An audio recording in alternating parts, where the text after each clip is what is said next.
This Family Life News podcast is made possible by the support of listeners like you. It's the Noon Report from Family Life, bringing a Christian worldview to what's happening in New York, Pennsylvania, across the country, and around the world. Weather with Kevin Williams, plus special features and reports with the Family Life News team. Now, here's what's happening.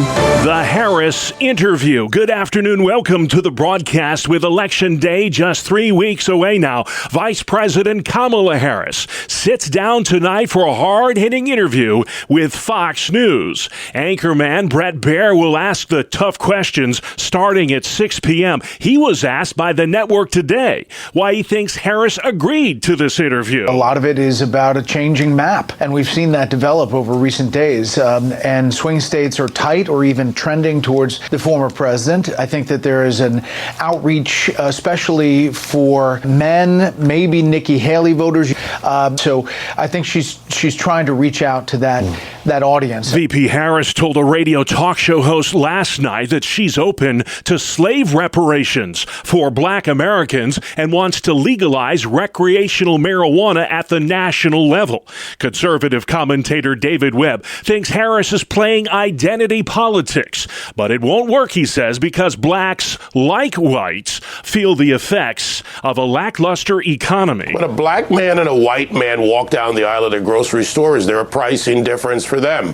When they go to the gas station, is there a pricing difference for them? With 21 days to go, Harris campaigns today in Philadelphia. Donald Trump has an event in Miami targeting Latinos. This morning, he hosted a town hall in Georgia with women voters. A judge in Georgia has blocked a Republican law that would have required the hand counting of ballots for the upcoming election. Correspondent Katrina Kaufman. He says that it's just too much too late for this election to implement this new hand count rule. More than 250,000 Georgians cast ballots yesterday on the first day of early voting. That's twice the amount from 4 years ago. Voters are voting. It's here. It's happening. Even with Election Day itself just about 3 weeks away. You look at those numbers, 328,000 people in Georgia. NBC's Haley Jackson says more than half of voters, 52%, plan to vote early in this year's election. 44% plan to wait until Election Day to cast their ballot. Abortion's on the ballot in 10 states this November. Voters will be deciding referendums that expand abortion access. Political analyst Larry Sabato says the abortion issue is being used by Democrats to drive traffic to the polls. It actually produces more votes than some of these generalized topics like protecting democracy. Republicans argue there's a massive misinformation campaign that is spreading lies about pro-life laws. Since the overturn of Roe, 7 states have enacted laws that expand abortion. Overseas, Israeli fighter jets struck Hezbollah targets overnight in Beirut, Lebanon. At the same time, the Biden White House is putting pressure on Israel to allow more humanitarian aid into Gaza. Reporter Matt Bradley. The Biden administration telling Israel's defense minister that if the humanitarian situation in Gaza doesn't improve within 30 days, the U.S. may restrict military assistance to Israel. Israeli Defense Forces say if that happens, it will only serve to prolong the sufferings of the Palestinian people. The war in Lebanon, meantime, has resulted in 1 million refugees. Over 10,000 homes still have no power. Nearly 100 people still missing in the mountains of western North Carolina. 20 days after Hurricane Helene. Governor Roy Cooper says search and rescue efforts are ongoing, and so too is the political posturing. This is happening in the middle of an election where candidates are using people's misery to sow chaos. The sheriff of one North Carolina county says they could be discovering bodies until the end of the year.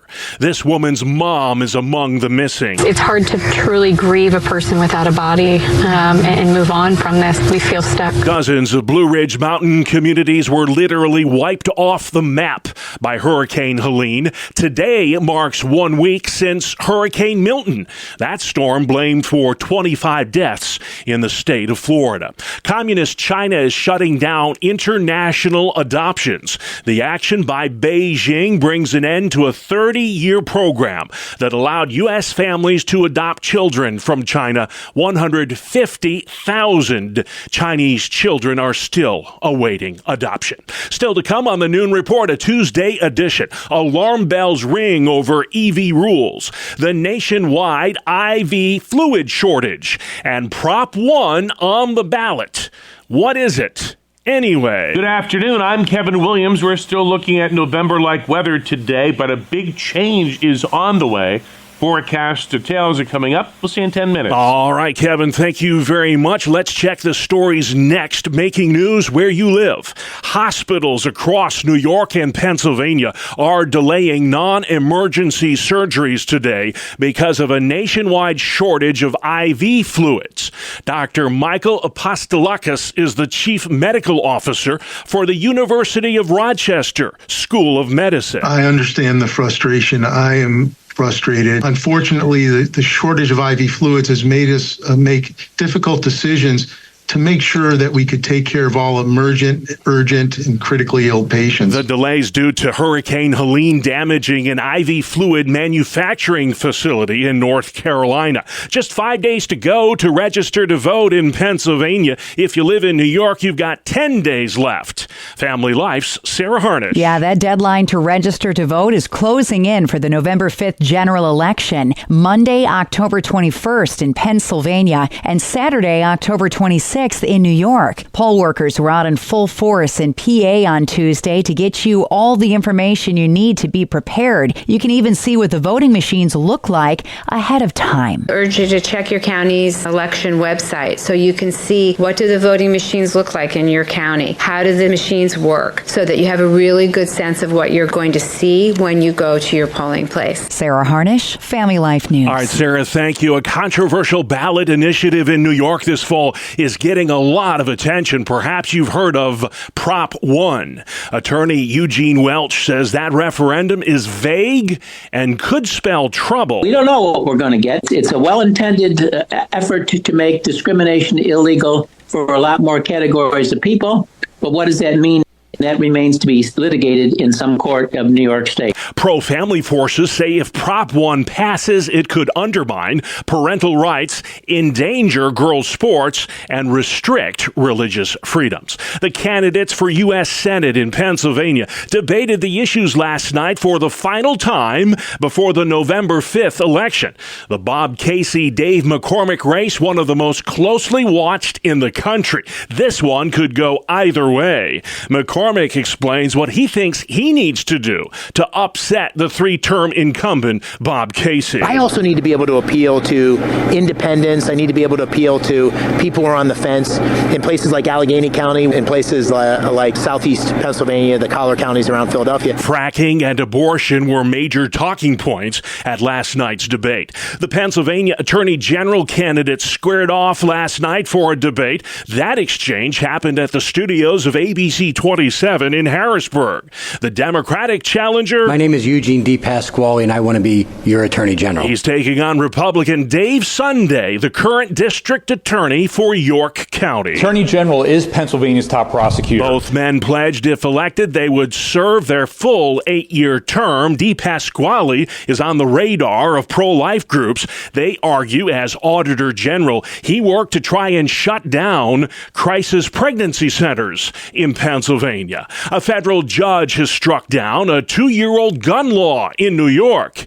Here's Family Life's Mark Webster. Yeah, Buffalo-based Judge John Sinatra Jr. ruled as unconstitutional a portion of New York's gun laws that would have prohibited someone with a concealed carry permit from bringing a firearm on private property open to the public, say a convenience store or restaurant, unless the owner had posted signs affirmatively allowing such weapons. An attorney representing gun rights groups says while the state could appeal, the fact that it's based entirely on U.S. Supreme Court precedent makes a successful appeal unlikely. Mark Webster, Family Life News. All right, thank you, Mark. It is the first day on the job for Buffalo's new mayor. Common Council President Chris Scanlon takes over for Byron Brown, who's taken a job with an off-track betting company. Brown was the Queen City's longest tenured mayor. He'd been in the job for 19 years. A first-of-its-kind task force has successfully found nearly 50 children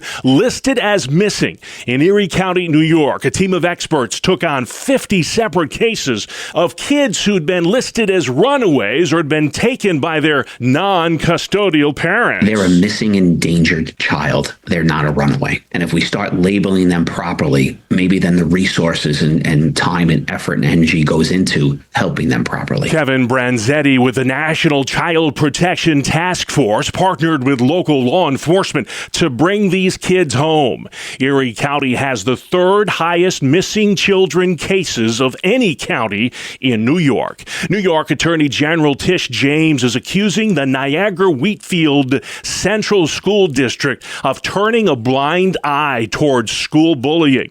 She's reopened an investigation that charges that district with not providing a safe learning environment. The AG says there have been over 30 incidents of district officials ignoring harassment cases and even sexual assault cases at that school. A Pennsylvania airport is dispelling rumors about migrant flights. Family Life's Brian Query. It's not happening. Those were the words of Gabe Monzo, Westmoreland County Airport Authority Executive Director, referring to calls from residents and political figures claiming that thousands of immigrants were being flown at night to Arnold Palmer Regional Airport in Unity Township. At the authority's board meeting Tuesday, Monzo said the rumors are a, quote, nuisance that has become part of his job. Spirit Airlines is the sole commercial carrier at the airport, and officials say the traffic control tower is not in operation in the middle of the night. Brian Query, Family Life News. Thank you, Brian. A truckers group says New York is not ready to put in place its zero emission policy. This new rule set to take effect next year, but the group's asking for a 2-year delay. The Trucking Association of New York says the infrastructure is not there yet to support widespread use of electric vehicles. It's arrogance and ignorance on the part of Kathy Hochul and the Democrats in charge. They think that if they mandate it, that somehow the seas will part and the technology will magically appear to meet their demands. It's ridiculous and it needs to end. That's State Senator George Borrello. He says the environmentally friendly edict from Albany is bad news for New York residents. It's going to create a severe shortage for even critical things like snowplows and trucks that transport agricultural products. So this is once again a short-sighted virtue signaling mandate by Governor Hochul. Borrello says the zero emission rule should be suspended indefinitely. A Walk for Freedom is happening this Saturday at Centerway Square in Corning, New York. It's to raise awareness about the dangers of human trafficking. Lawrence Morey is a spokesperson for that event. From noon to 2 is an event called Walk for Freedom, and it's basically people that are joining together to walk to show awareness of human trafficking, which is an issue around the world, but even in our local areas like Corning. Human trafficking is a $236 billion a year illegal enterprise that involves sexual exploitation and modern-day slavery. 1 in 4 victims are children. Those taking part in Saturday's walk encouraged to wear black to show their solidarity. Again, that's this Saturday from noon till 2 at Corning's Centerway Square. An Amish family is recovering from illness today after eating wild mushrooms in Lancaster County, PA. A married couple and their 9 children consumed those mushrooms in Peach Bottom Township. The CDC advises people not eat mushrooms that are grown outdoors. New York's investing nearly $100 million into lead pipe remediation efforts. Lead is linked to adverse health effects, especially in children. The town of Catskill, New York, is replacing nearly 1,000 lead pipes in order to improve the health of its citizens. Village trustee Natasha Law. Years ago, there were lead service lines or lead pipes that took our drinking water into our homes. And science has obviously told us that there is no safe level of lead. Nearly a dozen communities across New York will share money from the Infrastructure Improvement Act to rid themselves of lead pipes. The 2-minute drill is next in sports, right here on the Family Life Noon Report. Good afternoon, I'm Randy Snavely. Bob, the Yankees are leading the ALCS 2-0 after topping the Guardians 6-3 in Game 2 at Yankee Stadium last night. Clay Holmes was credited with the victory after striking out one batter over 2/3 of a scoreless inning of relief. Aaron Judge 1 for 3 with 3 ribbies, including a 2-run home run. That's his first bomb of the playoffs. Tanner Beebe tagged with a loss after allowing 3 runs, 2 of them earned, on 5 hits over an inning and a third. Jose Ramirez went deep with a solo shot in the top of the 9th for Cleveland. The Guardians will look to collect its first win of the best-of-7 series when it hosts Game 3 on Thursday. In the meantime, the NLCS is shifting to the Empire State as the Mets are hosting the Dodgers for Game 3 tonight at Citi Field. The best-of-7 series tied at a game apiece. Luis Severino expected to start for New York, while Walker Buehler is slated to toe the rubber for the Dodgers. Let's talk football. The Bills made a wise move yesterday. They are adding a veteran pass catcher to their receiving core. The team acquired Amari Cooper from the Browns in exchange for a 3rd-round draft pick in next year's draft and a 7th-rounder in 2026. On the ice, hockey season has started. We've got Tampa Bay over Vancouver 4-1. The Caps double up Vegas 4-2. The Devils fell to Carolina 4-2. Florida edged Columbus 4-3. The Wild 4, St. Louis 1. Seems like if you scored 4 goals, you won last night. Edmonton in overtime 4-3 over the Flyers. Seattle got 7 goals and they knocked off Nashville 7-3. A shootout saw the Stars edge the Sharks 3-2 and Calgary 3, Chicago 1. That is a look at sports. Thank you, Randy. Man, still to come on the Noon Report. Losing trust in the media. Early voting breaks records. And the man who survived 2 months at sea. Welcome to Breakpoint, a daily look at an ever-changing culture through the lens of unchanging truth. For the Colson Center, I'm John Stonestreet.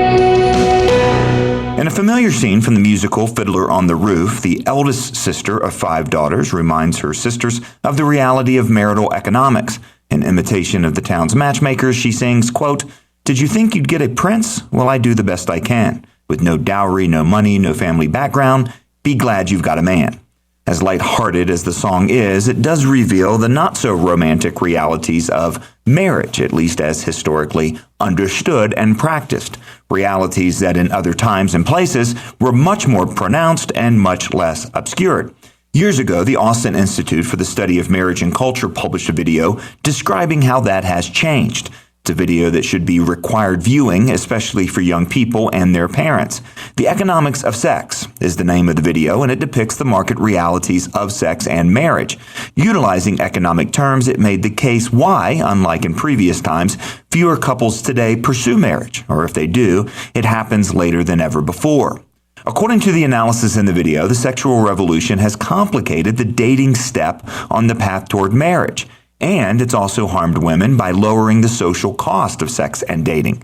The birth control pill, which the video likened to the same kind of technological shock that pesticides had in agriculture, i.e. it's good for production but with unforeseen effects on the environment, severed the connection of marriage and sex by uncoupling sex and procreation.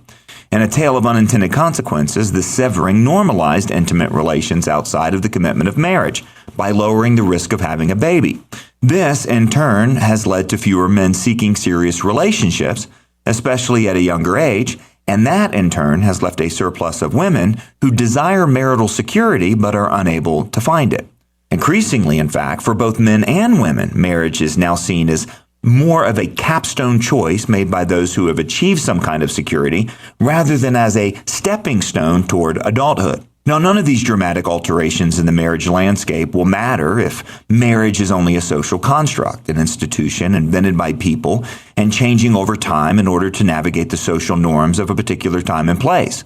But, however, if marriage is more like gravity, a reality baked into human relationships from the very beginning, well, these kinds of shifts will have significant consequences. And they have. From loneliness and embracing sinful behaviors as normal on the personal level to demographic winters and systemic poverty on the social level. Even so, the cultural shifts on marriage have clearly happened. According to a recent article in the Free Press, for example, parents today are much more concerned with their adult children's financial stability than with their marital status. According to Pew Research, young adults report little pressure from their parents to marry and have kids. And parents report that they do not consider these life commitments all that important. Though, like Paul, some individuals are not meant to be married, marriage is still prized throughout Scripture as a primary element of the human experience, an essential ingredient of the created order, and as an example of the relationship between Christ and His church. Even if the entire world denies that marriage matters, Christians cannot. Of course, the place to start is in our own homes. Christian parents should not only model marriage, but specifically teach what it is and why it matters. In fact, it could be that the church's witness in this area needs to go even further, intentionally helping young people to, in the words of the eldest sister in The Fiddler on the Roof, actually find a match. For the Colson Center, I'm John Stonestreet with Breakpoint. Thank you very much, John. Let's take things outside next. Meteorologist Kevin Williams. Here is your family life weather forecast. It'll still be chilly this afternoon, variably cloudy skies, and temperatures struggling to get out of the 40s. For tonight, patchy clouds, chilly, areas of frost forming, low temperatures mainly 30s, but around 40 near the lakes and in the urban centers, around or just under 30 in the colder rural valleys. Tomorrow becoming mostly sunny and milder, high in the 50s to near 60. Friday's a beauty, sunny, warmer with a high temperature then in the 60s. All right, we'll take it. Nice little warm-up headed our way. Thank you, Kevin. This is the Noon Report. I'm your host, Bob Price.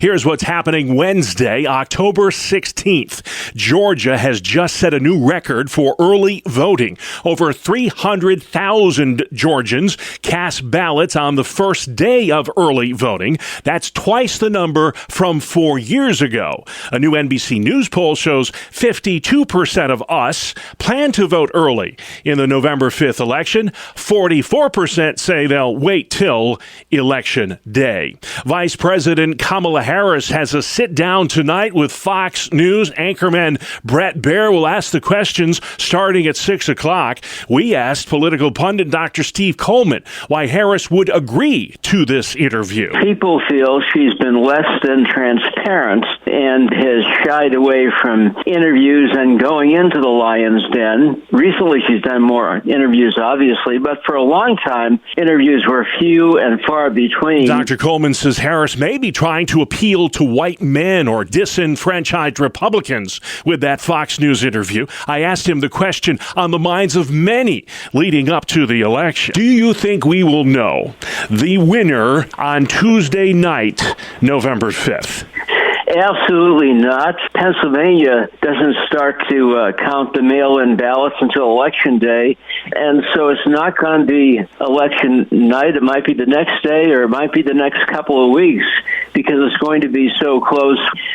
So we won't know, Bob. That's Dr. Steve Coleman, a political pundit from the Southern Tier. By the way, he'll be talking more on the state of the race next Thursday night on mytwintiers.com. That online forum features a who's who of local political prognosticators. Again, that's next Thursday night, October 24th at 7 p.m. on mytwintiers.com. The Biden administration is threatening to cut military aid to Israel if the Jewish state does not step up efforts to get humanitarian aid into Gaza. Reporter Rami Inocencio has more. Criticism from Washington that Israel slowed or stopped almost 90% of aid across Gaza last month, and the demand that a minimum of 350 trucks be allowed to enter Gaza each day. The White House has given Israel 30 days to open up more channels for humanitarian assistance to get into Gaza. The Jewish state says the Biden administration ultimatum only serves to prolong the suffering of the Palestinian people by prolonging the war with with Hamas. A new poll shows Americans are losing trust in the mass media. The Gallup survey finds just a third of us believe what we are seeing and hearing on the news is fair and accurate. Democrats have greater confidence in the news media than do Republicans. In just the past 30 years, trust in journalism has dropped 20 points in this country, according to that Gallup survey. Nearly 3 weeks after Hurricane Helene, dozens remain missing in the mountains of western North Carolina. I feel a little helpless. Jessica Meidinger's 58-year-old mother, Kim Ashby, has been missing since September 27th, when floodwaters swamped her home in Elk Park, North Carolina. She was torn from her husband's arms. It's hard to truly grieve a person without a body and move on from this. We feel stuck. Meidinger says the treacherous terrain has hindered the weeks-long search. It's probably 20 miles of river. There's just piles of debris all along the way. There's areas that you basically have to rappel down in order to continue to follow the river to see if she might be there. There's just feet high of sediment that you have to dig through. Governor Roy Cooper said close to 100 people remain missing statewide. Janet Shamblian reporting from the hard-hit mountains of western North Carolina. Walgreens is closing 1,200 stores over the next 2 years. The drugstore chain announcing the cost-cutting move yesterday. The CEO says those closures will give Walgreens a healthier store base and enable the company to respond to shifts in consumer behavior. Walgreens has about 8,700 stores nationwide. Quarterback turned broadcaster Tom Brady is now an NFL owner. Is there anything this guy can't do? Brady's minority stake in the Las Vegas Raiders was approved by the NFL team owners yesterday. NFL Commissioner Roger Goodell. It's great that Tom Brady wants to invest in the NFL. He cares deeply about this game. He believes in its future. There are some rules, however. The 7-time Super Bowl champ cannot access team facilities, players, or coaches. But Brady, who works for Fox now, can broadcast Raiders games. All the cuteness you can muster is in your hands now, thanks to the San Diego Zoo. The San Diego Zoo turned on its giant panda live-action camera Tuesday. That means anyone in the world with an internet connection can watch the antics of 4-year-old Sing Bao and 5-year-old Yu Xuan 24 hours a day. The giant panda cam is easy to access. Just go to sandiegozoo.org/pandacam. I'm Bree Tennis. All right, Bree, a lot of folks love to watch the pandas, and a pair of giant pandas will be arriving soon at the National Zoo in Washington, D.C. That zoo is closed today in anticipation of their arrival. Those pandas will not go on display for several weeks, however, as they acclimate to their new environment. Next at noon, a conversation about adulting. What is that exactly? At what age do most of us feel like we are adults? Well, according to the experts, that age is 27.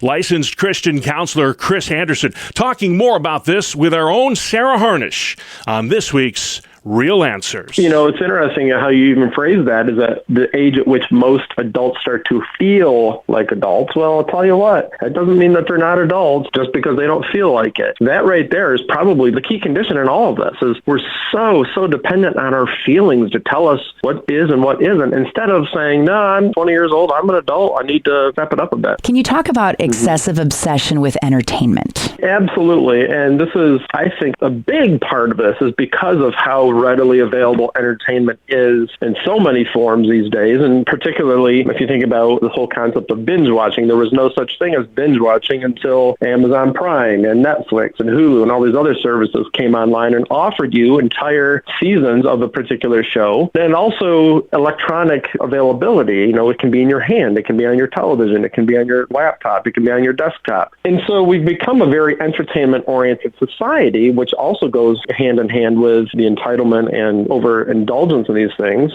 all feed each other, and it feeds into the delay in maturing into adulthood. And we need to say, well, these types of things didn't exist in previous generations, but yet our society was much more productive. How has social media magnified this? Social media gives us an opportunity to overindulge. We get really good at what we practice. So if we overindulge or overpractice in being entertained, then we're going to become addicted to entertainment. If we are very vicious and vile in the way we comment online, on social media posts, that stuff's going to eventually bleed out into how we engage with people in real life. How do you, as a spouse or with adult or almost adult children, deal with this kind of behavior in your home? It's so important that when you're married to really have very good, productive, focused conversations on these topics. For example, what are you going to allow your children to do? How much social media time, which if you ask me, there shouldn't be any. And I know this sounds extreme because that's not what everybody's doing. Well, I'll tell you what, if you're allowing your children to engage in social media before they're 18 and can actually buy their own phone and be responsible with their phone on their own, that I think is not a healthy practice. So as a married couple, especially, keep your conversations going, get a very clear plan, be very consistent. That's going to have the best impact on your children because they're going to see that you're a united team behind this, operating on principles of wisdom, not just principles of emotion. That is some good advice there from Christian counselor Chris Anderson. He's got a lot of good advice,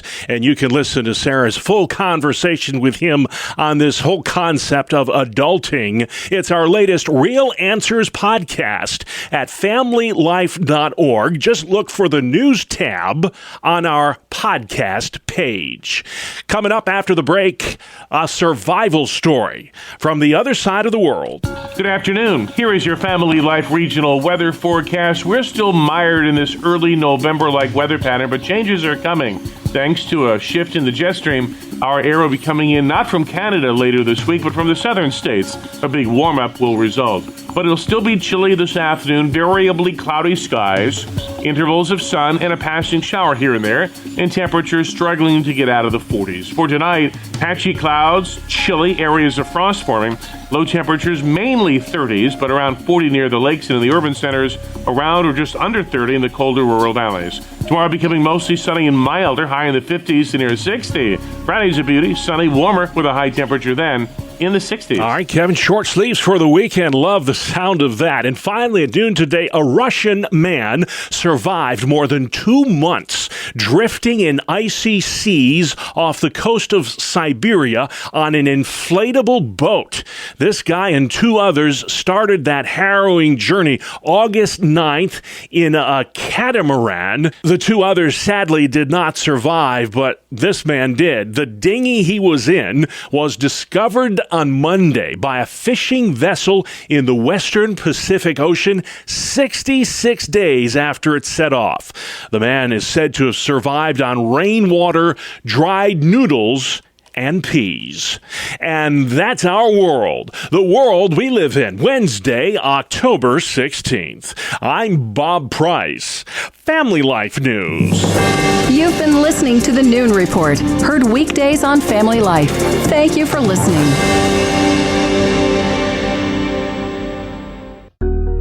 Thank you for listening to this Family Life News podcast. If you've been encouraged by what you've heard, please share it with others and click the subscribe button to automatically receive future episodes.